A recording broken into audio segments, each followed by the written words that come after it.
אמן כן יהי רצון.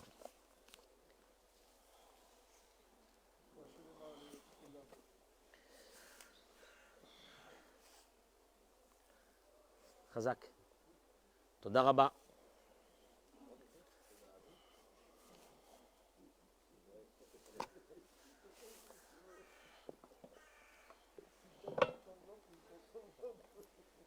On est dans les temps. On est dans les temps, 9h10.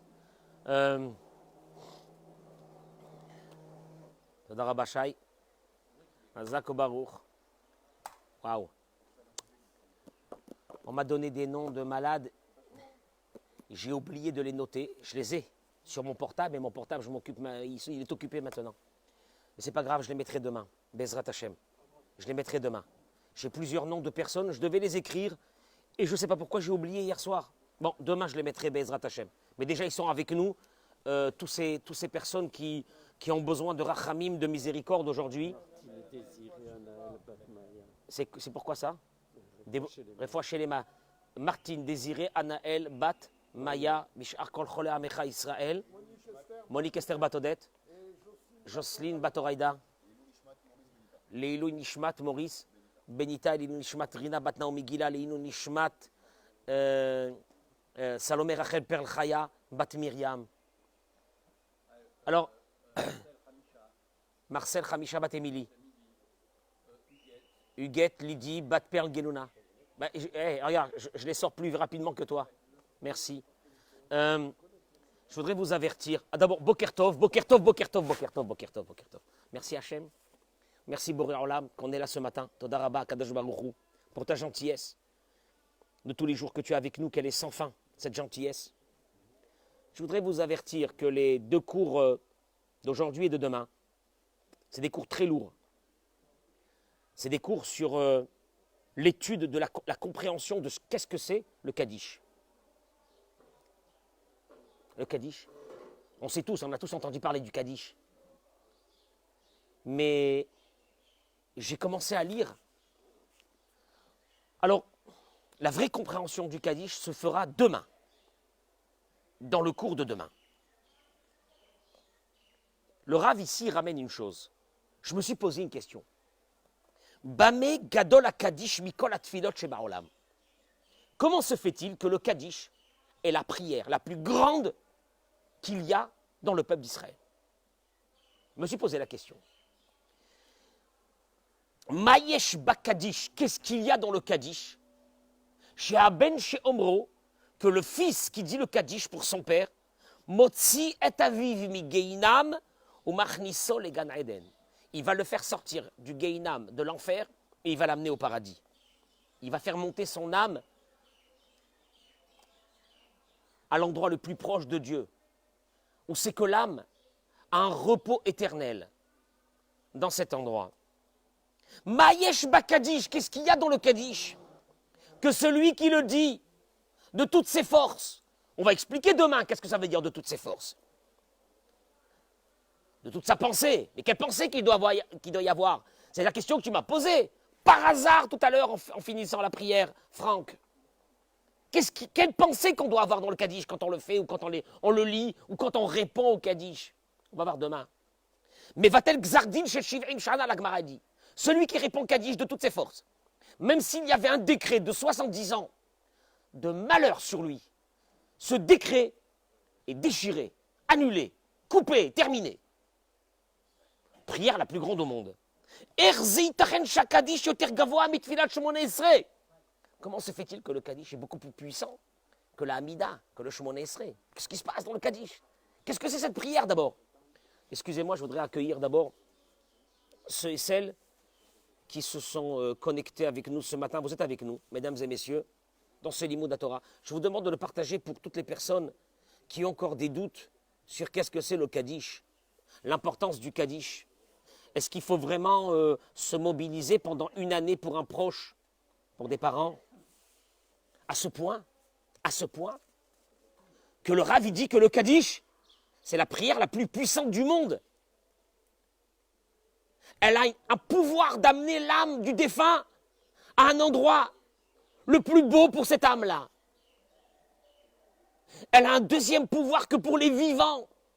s'ils avaient sur eux un décret de 70 ans de Xérot, les pires au monde, ce décret est déchiré. Mais c'est la folie, plus que la Hamida, plus que tout. Et demain, je vous expliquerai quelles sont les pensées. C'est quoi le Kaddish? Je l'ai découvert, j'ai été bouleversé. Mais hier soir, je suis parti chercher dans mes livres. Parce que le cours va être coupé en deux. La première partie, c'est aujourd'hui, la deuxième demain. Et j'arrête donc avec ce que dit le Rav pour reprendre un autre livre. Le Zohar Hadash ramène, Rabbi Shimon Bar Yochai, pour ceux qui auront des doutes, dans Parashat Acharemot, il ramène cette histoire, moi je vous lis ce qui est marqué. Moi je vous lis ce qui est marqué dans la Torah. À partir de maintenant, toutes les histoires que je vais apporter, parce qu'aujourd'hui ça va être des histoires, sont des histoires vécues, qui ont été rapportées par les maîtres du peuple d'Israël. Donc je ne suis pas dans une histoire qui paraît, qu'on a dit, machin, je ne sais pas quoi. Ce sont des histoires écrites dans des livres de Torah, référencés parmi les plus grands livres de Torah dans le peuple d'Israël. Et là, je suis tombé raide hier. Je dis, c'est pas possible. Je dis, je ne peux pas ne pas raconter ça avant de commencer à parler de la traduction du Kaddish et de comprendre quelles sont les pensées qu'on doit avoir pour accompagner ce Kaddish-là qui est fondamental dans le peuple d'Israël, la prière des morts. Mais moi, je voudrais vous dire, c'est même pas la prière des morts. On le verra demain. C'est la prière des vivants. Mais aujourd'hui, laissez-moi aujourd'hui vous raconter qu'est-ce qui est marqué dans le livre de Torah pour ceux qui auront encore des doutes sur l'importance du Kaddish qui est fait à un défunt. Je vous demande de partager ce cours. Il est un peu lourd. Ce n'est pas un cours d'amusement ou de détente. C'est l'essence même de notre foi que je vais aborder aujourd'hui. Le Zohar y ramène. Maaseh be Rabbi Akiva. Vous connaissez Rabbi Akiva ou non? Hein? Ils se sont mis en haut de nous. Regarde ça. Ils sont en train de louer Dieu. Regarde, regarde. Il s'est mis à... Ah, c'est beau. Oui, oui, oui. Oui, merci Hachem, merci Hachem. Ils sont en train de louer Akadosh Baruch Hu. Ils nous ont entendu parler de Rabbi Akiva. Ils sont venus en face de nous. C'est beau ça. Merci Hachem. Tu nous envoies des messages pour nous dire combien tu nous aimes, Akadosh Baruch Hu, Toda Rabba. Maaseh be Rabbi Akiva. Le Zohar y raconte une histoire sur Rabbi Akiva. Shira Adam Echad Shaya. Un jour, Rabbi Akiva traversait une forêt. Écoutez les mots.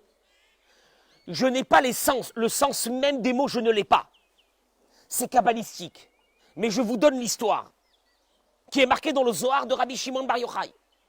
Que Rabbi Akiva un jour était dans une forêt et il a vu un homme, Shaya Erom Veshachor Kepecham, un homme ou la forme d'un homme qui était noir, nu, un homme nu, noir comme du charbon. Son corps était nu, il marchait il était dans la forêt, cet homme-là, mais son corps était brûlé, était, on dirait, carbonisé du charbon. Et il marchait dans cette forêt. Ve'aya sochev al rosho mitan gadol shel kotzim. Et il avait sur lui un fagot de bois.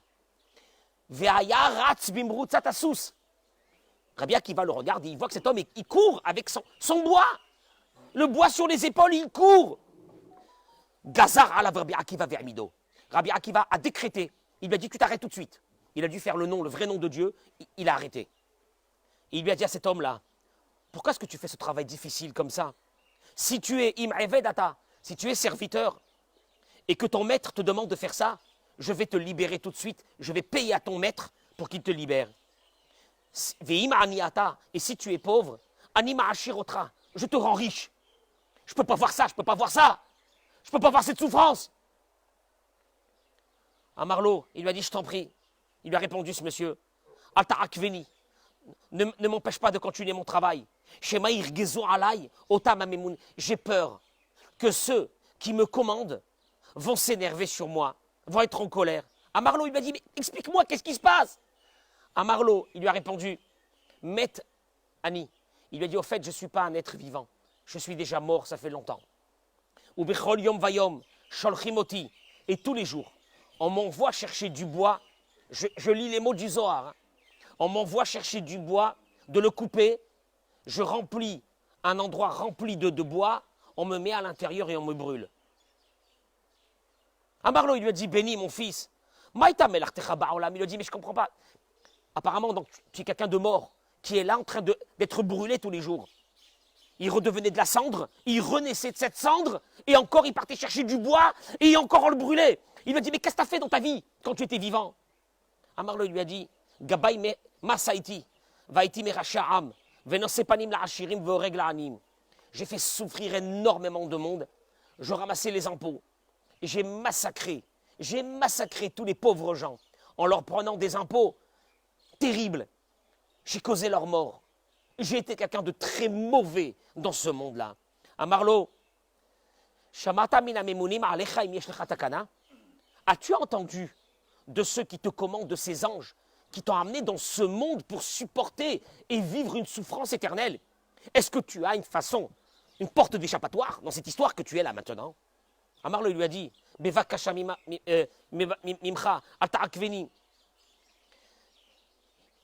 a dit, laisse-moi tranquille, laisse-moi tranquille. Laisse-moi tranquille, j'ai très peur de ces anges qui me commandent. Laisse-moi continuer mon travail, parce que je n'ai pas de takana. Je n'ai pas de... Comment on peut dire une takana? Je n'ai pas de... Hein? J'ai pas de réparation. Et la Shamati, mais j'ai entendu, qui disait, chez Ilmale Hayalolazé Aniben, que si, j'ai entendu dire, que si j'avais eu des enfants, qui pouvait un jour dire Barichou et Adonai Amevorach, la prière, oh Yomar, ou bien qui dirait Idgadal Vidkadash Emeraba, le Kaddish, Miyad Matirim Otoa Ishmina pour Anout, on aurait pu me libérer. Si j'avais laissé un enfant dans ce monde qui dit le Kaddish sur moi, on m'aurait libéré. Otoa Ishloniach, mais je ne pense pas que j'ai laissé un fils dans ce monde. J'ai laissé ma femme qui était enceinte. Je ne sais pas si elle a eu un garçon ou même si elle a eu un enfant. Beotosha, à ce moment-là, Kibel alav Rabbi Akiva l'ilech ou les chapes. Rabbi Akiva a pris sur lui un éder d'aller chercher, de voir si sa femme elle a laissé un enfant pour qu'il puisse étudier la Torah et lui enseigner la Torah et lui faire le Kaddish à cet enfant. Amarlo, il lui a dit, comment tu t'appelles? Amarlo, il lui a dit, Akiva. Oh là là. Akiva. Et ta femme, comment elle s'appelle? Shushniva. Et la ville où tu habitais, Loudika. Bon, il a déjà quelques informations pour aller faire des recherches, pour savoir si ce monsieur-là, Akiva, a laissé un enfant. Je vous dis, c'est marqué dans le Zohar. Hein. Mia, tout de suite. Rabbi Akiva a souffert de voir cette âme qui était en perdition comme ça. Et il est parti dans cette ville. Il est arrivé là-bas, à Mroulo. Il a demandé donc sur lui, est-ce que vous avez connu ce Akiva là? Alors ils lui ont dit, que se brisent en miettes les os de ce méchant qui nous a fait souffrir. Il a demandé, est-ce qu'il a laissé une femme?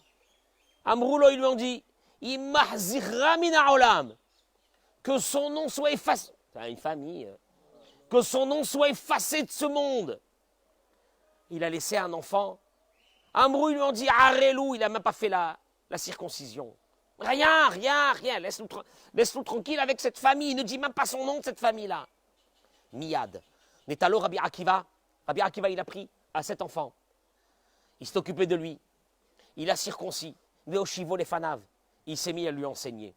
Veloaya mekabel Torah. Il n'y a rien à faire. Aucune parole de Torah ne pouvait rentrer dans le corps de cet enfant qui était dans une impureté totale. Il est resté 40 jours de jeûne. Il a fait Rabbi Akiva. Pour pouvoir prier que cet enfant accepte quelque chose à l'intérieur de lui. Yatzta batkol ve'amra. Une voix céleste, elle est sortie, elle a dit, Rabbi Akiva, lech vela medlo. Maintenant tu peux y aller lui enseigner. Alach velimdo, Torah, regardez les mots du Zohar à Kadosh de Rabbi Shimon Bar Yochai. Il est parti lui enseigner la Torah. Il lui a appris le Kriyat Shema, le Shmona Esrei, la Hamida, le Birkat Amazon. Et il a pris cet enfant et il a mis devant une assemblée de 10 personnes. Et il a commencé à faire le Kaddish de Hitkadal, Hitkadash Emeraba, le Kaddish, que j'expliquerai demain le sens de ce Kaddish. Mais Otasha, à ce moment-là, et Tirou Amet Mina pour Anout, ce mort-là, qui était dans ce monde en train de vivre une souffrance monstrueuse, a été libéré. Miyad Bale Rabbi Akiva Bachalom Ve'amar. Il est venu dans le rêve à Rabbi Akiva, il lui a dit Yiratson Milifna Hashem, Shetanouach Dartecha Began Eden, qu'un jour toi aussi, Rabbi Akiva, tu mériteras, parce que tu as fait, de reposer dans le paradis. Chez Tzaltaoti Medina Shel Geinam. Tu m'as sauvé, grâce à toi que tu as appris à mon fils à faire le Kaddish. Tu m'as sauvé de l'enfer. Miyad Patach Rabbi Akiva Ve'amar. Rabbi Akiva, à ce moment-là, il a dit Adonai Shimcha le'olam, Adonai zichecha ledovador, que ton nom soit toujours rappelé dans ce monde. Amen ken yeh ratzon. Ça, c'est ce qui est marqué dans le Zohar. Dans le Sefer, Yesh Nochalim, que. Alors, je laisse ça parce qu'il y a une chose qui est très importante. C'est que dans le Sefer Alichot, Ve'an Hagot, c'est un livre qui est sorti dans lequel on apprenait toutes les histoires de la vie du Staipeler. Le Staipeler était le père de Rav Chaim Kanievski, le Gadolador d'aujourd'hui. Le Staipeler était le Gadolador. Moi, j'ai eu le mérite, à l'âge de 17 ans, de rentrer chez lui. Une peur de rentrer, un ange. Le grand de la génération, il a laissé des livres sur toute la Torah entière. Une puissance qui n'est même pas de ce monde. Le père de Rav Chaim Kanievski. On ramène dans ce livre qui a été écrit pour raconter sa vie à lui. Qu'un jour, un jeune monsieur est décédé, il a laissé un enfant de 6 ans. Et cet enfant de 6 ans, on a essayé de lui expliquer qu'il fallait qu'il fasse le Kaddish, et il avait honte, il ne voulait pas le faire, très gêné. Ils ont amené cet enfant chez le Staipeler, et il a commencé tout doucement à lui raconter, à lui dire, tu sais que ton père se trouve dans le Olam HaEmet, et il n'y a rien pour lui qui est important. Même si on lui donne toute l'or et l'argent du monde, c'est rien du tout pour lui. Tout ce qu'il a besoin, c'est le Kaddish que tu vas dire pour lui. Tu sais combien ton papa, il attend le Kaddish? Un petit garçon de 6 ans, c'est dur. Combien ton papa, il attend le Kaddish? K'daï lechale agid, je t'en prie, s'il te plaît. Et là, tu ne peux pas t'imaginer le plaisir que l'âme de ton papa va avoir. Et il lui a raconté l'histoire de Rabbi Akiva que je viens de vous raconter. Et l'enfant, avec des mots très simples, des mots très très simples, il est ramené dans ce livre que, à partir de ce moment, il a décidé, le petit, de faire le Kaddish pour son père. Je voudrais vous ramener des histoires. Je vous signale que moi, je ne suis pas un fan des histoires. Ces histoires sont racontées par des maîtres du peuple d'Israël. Donc c'est la seule, pour moi, c'est la seule, on va dire, c'est le seul tampon que ces histoires sont vraies. Sans ça, je ne raconterai pas des histoires. Si quelqu'un qui va nous écouter a un doute sur l'importance du Kaddish, aujourd'hui, je pense que déjà une partie de ce doute sera enlevée. Rav Mordechai Gifter. Rav Mordechai Gifter a été un des grands maîtres de la Torah aux États-Unis, à New York. Il ramène lui-même cette histoire dans son livre, qu'un jour, je vous fais l'histoire, vous allez la voir, qu'un jour, il a été invité, c'est le Rosh Yeshiva, le grand de la Yeshiva, à un mariage d'un de ses élèves. Lui et 8 autres élèves de la Yeshiva ont été invités au mariage. Quand je vous dis que pourquoi il y a eu 8 et l'autre et le Rav, 8 élèves et le Rav, pour la simple raison, c'est que le mariage ne se passait pas dans cet endroit. C'était de l'autre côté des États-Unis. Et bien sûr que cet élève qui devait se marier a envoyé pour ses copains, ses 8 copains, et pour le Rav, des billets d'avion. Et donc ils ont pris l'avion le matin pour arriver dans l'après-midi pour le mariage.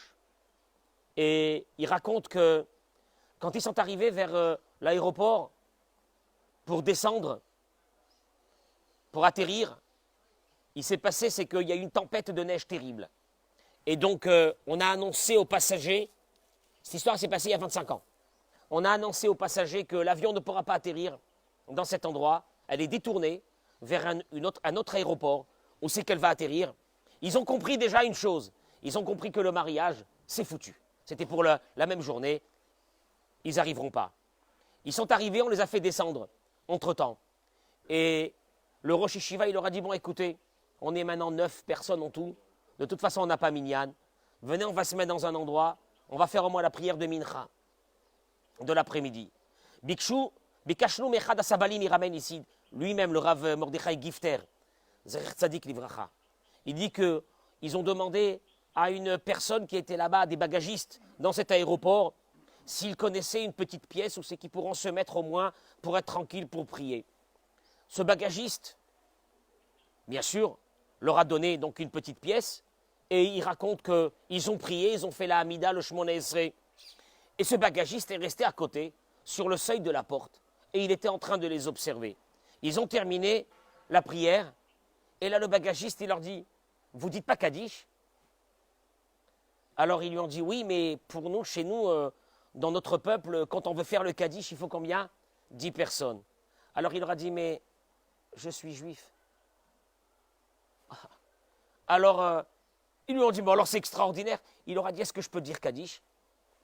Ils lui ont donné le livre en phonétique et il s'est mis à faire le Kaddish. Et il faisait le Kaddish et il pleurait. Et il continuait le Kaddish. Et il pleurait. Et il pleurait, ce bagagiste. Ils ont dit, c'est pas possible, qu'est-ce qui se passe? C'est quoi cette histoire? Qu'est-ce qu'il a? Quand il a terminé de faire le Kaddish, il leur a dit, sachez qu'aujourd'hui, c'est le jour de l'année de son père. Et ça fait très longtemps, il leur a dit, que j'ai lâché la religion juive. Je ne fais plus rien. Bien sûr que je ne prie pas, bien sûr que je n'ai même pas une paire de téphilines, j'ai rien du tout. Et hier soir, mon père m'est apparu dans le rêve. Et il m'a dit, tu sais qu'aujourd'hui c'est le jour de mon Yortzeit, c'est le jour de Maaskara. Mais Vakasha, s'il te plaît, tu ne sais pas combien c'est important pour moi, fais le Kaddish. Et dans le rêve, il lui dit, papa, mais je ne prie pas. J'habite dans un endroit où il n'y a même pas de synagogue. Un coin paumé, perdu, au fin fond des États-Unis. Alors il lui a dit, son père il lui a dit, mon fils, ne t'inquiète pas, je vais m'occuper pour que tu aies Minyan et que tu pourras faire le Kaddish pour moi. C'est folie. Ce Rosh Yeshiva raconte cette histoire. C'est une folie. Que l'avion soit détourné pour qu'il soit neuf, qu'il rencontre ce bagagiste et qu'il puisse faire le Kaddish. Première histoire qui a été racontée par Rav Mordechai Gifter.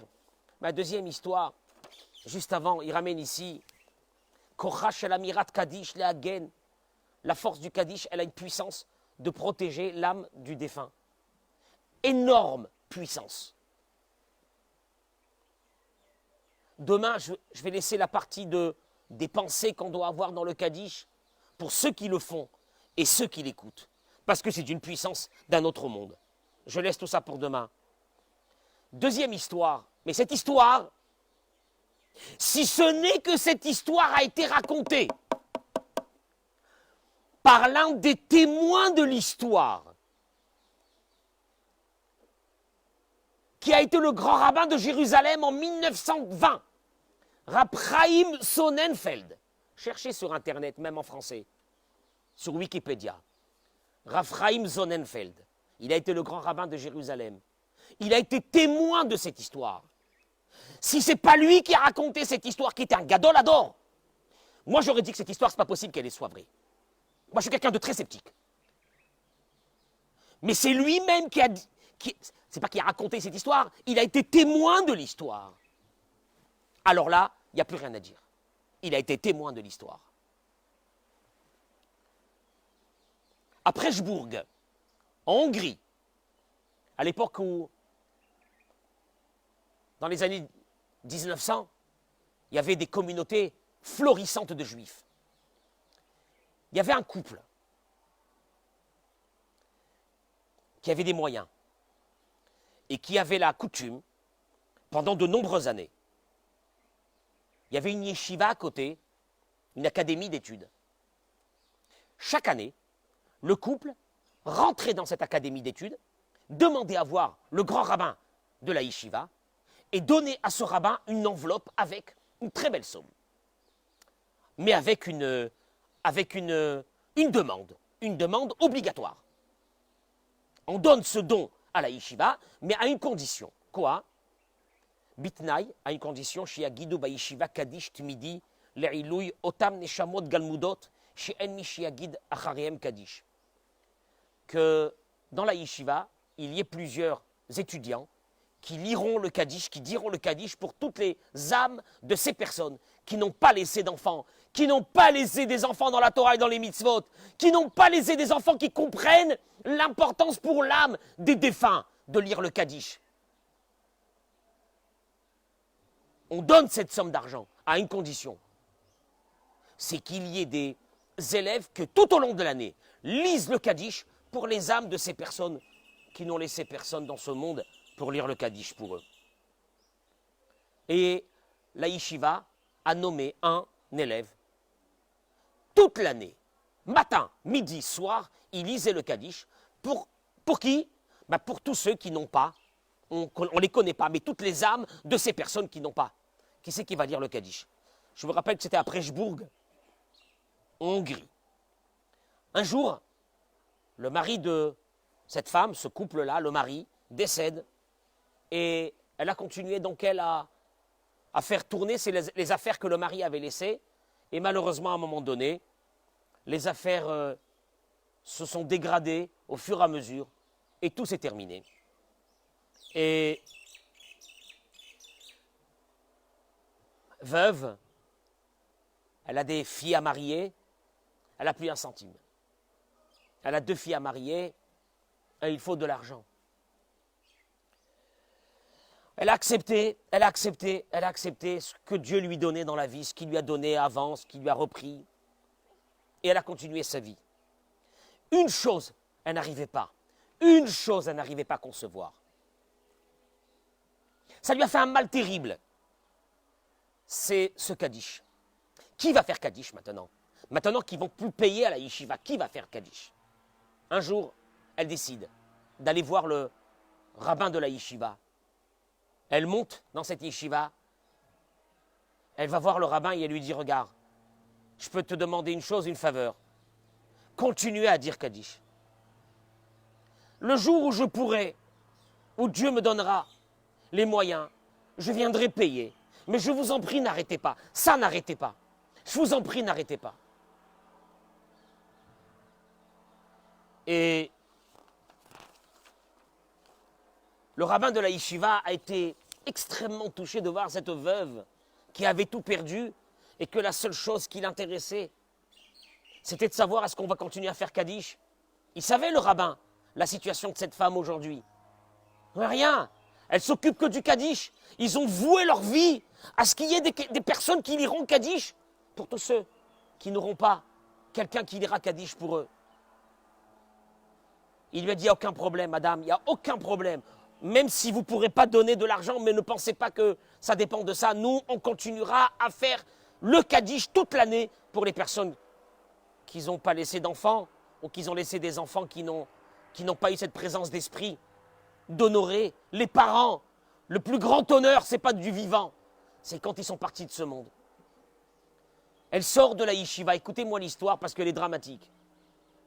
Et elle commence sa marche, elle est un peu plus légère, en sachant que au moins le Kaddish continuera dans cette yeshiva.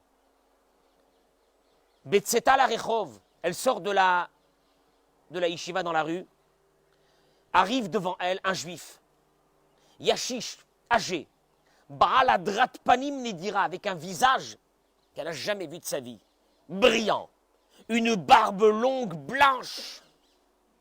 Et ce juif s'approche d'elle, il lui dit bonjour madame. Elle est surprise, elle ne le connaît pas. Elle lui dit bonjour. Et il lui dit, excusez-moi madame, mais ne vous inquiétez pas, il n'y a rien de mal. Je voulais savoir comment vous allez, quelle est la situation de votre vie. Et elle lui dit, bon, si vous me demandez, je vais vous dire, j'ai un souci. J'ai des filles à marier, pas d'argent.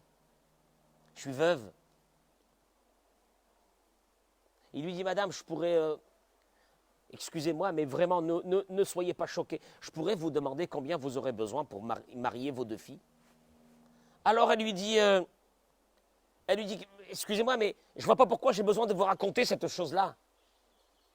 C'est mes soucis personnels, c'est gentil de vous arrêter, de me poser des questions pareilles, mais bon. Il lui a dit, je vous en prie, dites-moi combien vous avez besoin. Elle lui a dit, bon, si vous y tenez, je vous le dis. J'ai besoin de temps et temps pour marier mes filles. Alors il lui a dit, regardez, je vous arrête ici tout de suite, madame. Faites-moi une faveur. Ne partez pas, restez là. Il fait sortir un carnet de chèques. Et il lui dit, regardez, je vais vous donner. Elle lui a dit, monsieur, je ne vous ai rien demandé. Il lui a dit, regardez, ce n'est pas vous le problème, c'est moi. Je voudrais vous aider. Vous pouvez me faire ce plaisir? Je vais vous signer tout de suite ce chèque. Par contre, on est devant la yeshiva. Est-ce que vous pourrez aller chercher 2 étudiants qui témoignent que j'ai ma carte d'identité, que c'est mon carnet de chèques? On n'a pas qu'on vous dit demain un plou qui vous a trouvé dehors avec un carnet de chèques volé, vous devez faire un carnet à un chèque. Elle rentre à la yeshiva, elle amène 2 élèves. Je vous rappelle que l'un de ces 2 élèves était celui qui va devenir le Gadol Hador, Raphaïm Sonnenfeld, qui a été le rabbin de Jérusalem en 1920-1930. Il a été le... Allez-y, cherchez sur Internet, vous allez voir sur Wikipédia qui c'est que c'était ce rave-là. Il a fait partie des 2 élèves qui on leur a demandé de sortir. Il a vu devant lui ce vieux monsieur avec une belle barbe, un carnet de chèques, une dame. Et il leur dit, ce monsieur, vous êtes témoin que c'est moi, ma carte d'identité, mon nom, le carnet de chèques, c'est moi qui signe. Ils ont signé dans un 2e papier que comme quoi ils étaient là. Et c'est lui qui va raconter cette histoire. Plus tard, à Jérusalem. Le Rav. Donc l'histoire vient de Raphaïm Sonnenfeld. Elle ne vient pas de je ne sais où. Il lui donne le chèque. Les élèves s'en vont. Le vieillard s'en va. Elle se retrouve avec un chèque et elle dit, mais qu'est-ce qui m'arrive? Mais c'est quoi cette histoire de malade? Bon, elle a besoin de cet argent. Elle s'accroche à ce chèque aussi. D'un autre côté, elle s'accroche. Il lui a dit, vous allez donc à la banque demain, la banque de Prechbourg, vous allez. Elle arrive à la banque le lendemain. Déjà, elle a un peu peur. Elle se dit, je suis rentré dans une histoire un peu louche. C'est quoi cette histoire de ce vieux monsieur qui m'aborde, qui me donne un chèque? Qu'est-ce que c'est ça? Bon. Elle arrive au guichet, elle pose le chèque. Le guichetier prend le chèque, il voit quand même que la somme, elle est conséquente. Il lui dit, excusez-moi madame, je vais aller d'abord voir le directeur de la banque. Valide. Et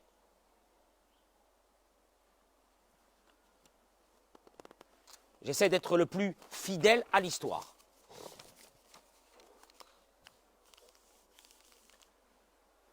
Il s'est passé quelque chose de dramatique. Au moment où le directeur, on lui a fait rentrer le chèque, il a vu le chèque, il est tombé sur sa chaise et il a eu un malaise. Dans la banque, qui s'est passé à ce moment-là, il y a eu un tremblement. Qu'est-ce qu'il y a? Le guichetier est rentré avec un chèque. Le directeur de la banque, il a vu le chèque.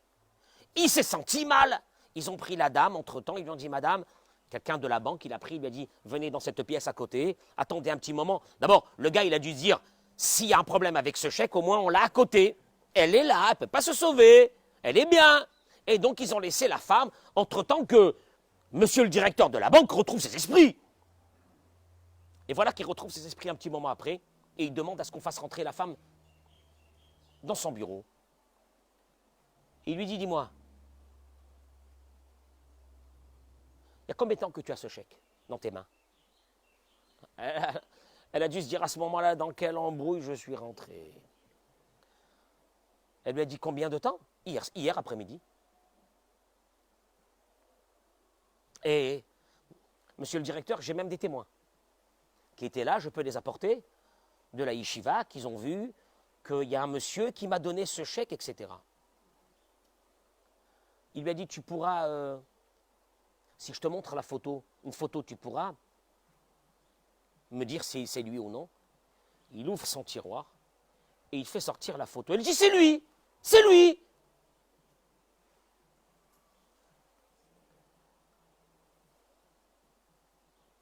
Le directeur de la banque s'est mis à pleurer. Elle allait devenir folle, elle ne comprenait pas.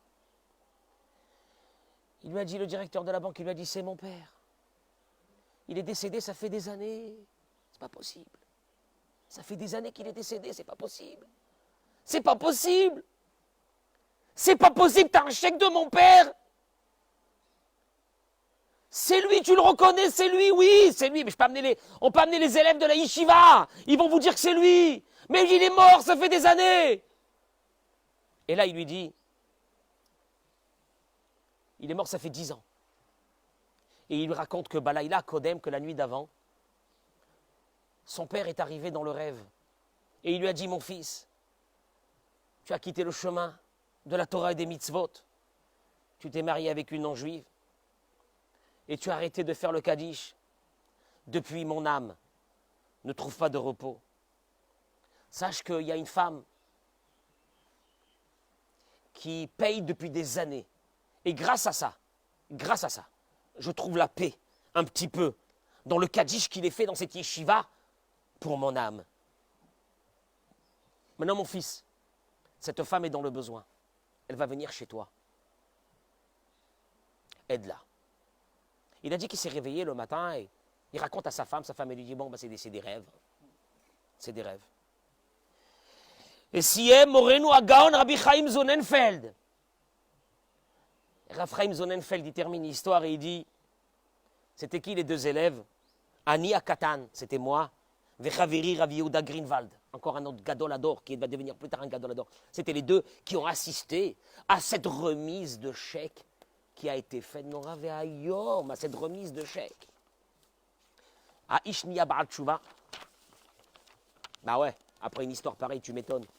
Il a fait une teshuva totale, son épouse s'est convertie. Vezachou la Hakim Bait Ne'eman d'Israël, ils ont eu une très très belle famille dans le peuple d'Israël. Il faut savoir une chose. Lachen Noagim, le Askir et Ametim Beyom Kippourim. Quand on fait le Iskor chez les Ashkénazes, mais qu'on rappelle les personnes décédées et qu'on dit qu'on va donner de la tzedaka pour eux, Vera Hacham, chez Askarat, Shemo, il ramène de la part de grands livres. Au Matan Tzedaka Avuro Ma'alet Aneshama Bemadregata. Chaque Kippour, la Neshama de la personne qui est partie, en rappelant son nom et en donnant de la tzedaka pour elle, tu fais monter cette Neshama encore plus proche de sa source, de sa source, la Neshama qu'on a à l'intérieur de nous. Elokai, Dieu, Neshama Shenatatabi, la Neshama que tu as mis en moi. Tu comprends l'importance du Kaddish? Ces histoires, ce sont des histoires vécues de ce père qui va amener 9 personnes dans cet aéroport paumé pour que son fils, le 10e, puisse faire le Kaddish. Cette histoire de cet homme, tu peux même pas... Si c'est pas que c'est Rav Chaim Sonnenfeld qui a été témoin de cette histoire, tu peux même pas la raconter, c'est pas possible. Un mort, il revient pas dans ce monde. C'est quoi ce truc de fou? Pour lui dire, il faut que tu aides cette femme, parce que grâce à elle, mon âme a trouvé du repos. Comprenez, c'est quoi? Le Kaddish, je termine juste par une chose. Dans le Sefer Kaf HaYashar, il ramène un des grands livres. Madoua noagim laskir neshamot lorak biyom akipurim elagam bishloshet haregalim. Vous savez qu'on a la coutume de rappeler le nom des défunts, surtout chez les Ashkénazes. Ils font ce qu'on appelle le Iskor, le jour de Kippour. Et il dit qu'il y a une coutume aussi de le faire pendant les 3 fêtes, à Pesach, à Shavuot et à Sukkot. Il dit parce que, à ce moment-là, à cette époque, tous les béné Israël se rassemblaient dans le temple. Et donc il continue, il dit, Ki bema'amad itkansu l'Israël ba'azara, nochachim gam neshamot ha'avot ha'uma, veklan neshamot Israël. Et quand tous les béné Israël se trouvaient dans la Hazara c'était l'endroit dans le temple où c'est que tous les béné Israël étaient là-bas, il n'y avait pas seulement eux, il y avait les âmes de leurs parents qui étaient là aussi avec eux. Kavayachar, il ramène ça. Neshamot elu yordot mi bet hamikdash shel ma'ala. Ils descendaient du bet hamikdash d'en haut, ces âmes, pour s'associer avec toutes les âmes des vivants. Tu crois que les âmes des morts, ils sont partis, ils sont là, avec nous. Il ramène le Kaf HaYashar. Il continue, il dit. Et c'est pour cela qu'aujourd'hui, que le Bet HaMikdash a été détruit, on a un devoir de rappeler l'âme de nos défunts dans chaque fête et à chaque occasion. Afin que le mérite de ces âmes-là nous protège à nous. Le mérite à eux. Ils aillent intervenir auprès de Dieu. Ils sont proches de Dieu pour intervenir pour nous. La chenotnim tzedaka, be'et askarat nishmatam, et on avait la coutume de donner de la tzedaka en associant le nom des défunts. Que ce soit l'ilui nishmatam, pour la montée de leur âme, plus près encore du trône céleste. Ve'azem prakitim dolim, et à ce moment-là, ils devenaient de grands, entre guillemets, de grands avocats pour nous défendre. Kshemekayem adam et aneder, ve'az hakadosh baruch hu yishlach beracha v'atzlacha b'ma'asidem. Il en sort d'ici une chose. Les défunts ont un lien total, direct, avec les enfants, avec la famille. Les défunts ont besoin de nous. Les défunts ne trouveront leur repos qu'à travers le Kaddish. Parce que ce Kaddish, il a dit le Rav, c'est la prière la plus grande qu'il y a dans le monde. Il n'y a pas une autre prière. Et là, aujourd'hui, j'ai parlé de la première partie qui est que le Kaddish, c'est la prière des morts. Et demain, alors demain, c'est la deuxième partie, la plus fondamentale. On va voir que c'est la prière des vivants. On va comprendre la puissance du Kaddish. Mais transmettez-le à tout le monde. Mesdames et messieurs qui nous suivez, transmettez-le à tout le monde.